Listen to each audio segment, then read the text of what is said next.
US and China have now agreed upon the framework for a trade deal, and this comes just days before a meet between Donald Trump and Xi Jinping takes place. The agreement comes after multiple rounds of trade war and tariff threats between both countries. US Treasury Secretary Scott Bessent has said that the agreement would remove the threat of 100% tariffs on Chinese imports starting 1st of November and also include a final deal on sale of TikTok. In the US, the comprehensive deal was forged on the sidelines of the ASEAN summit in Malaysia. Trump is now expected to meet Xi Jinping face-to-face in South Korea on Thursday on the sidelines of the APEC summit.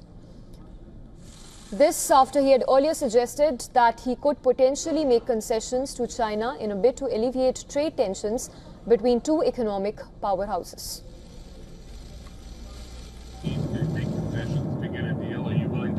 Sure, they have to make concessions. I guess we would too.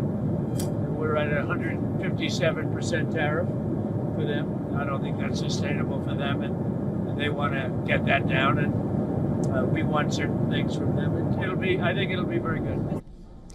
Trump also wants China's help in dealing with Russia. The president also struck a conciliatory tone on any potential moves by Beijing on Taiwan.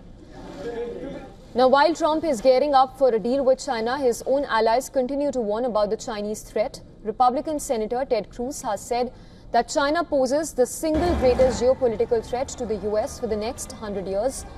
Speaking at the Heritage Foundation, Cruz said that the Chinese are engaged in a 1,000-year war against the US and that their objective is complete and total global dominance is also a possibility, warning that US is slow to realize the very threat. In fact, Cruz is not only one making such assessments. Former National Security Advisor and retired General Tim Hogg has also warned that China is hacking America's critical infrastructure. He told CBS that News 60 Minutes program that China is targeting not just the US military and industry, but also the Americans in their homes. General Hogg also said that Chinese hacking targeted basic infrastructure that include electrical power infrastructure and transportation too, admitting that in many cases they are vulnerable.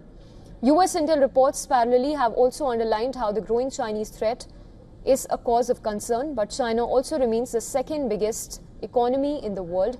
Despite Trump's tough rhetoric on China, a potential trade war would harm the US as well. For now, it seems that Trump has softened his stand and averted a full-blown war.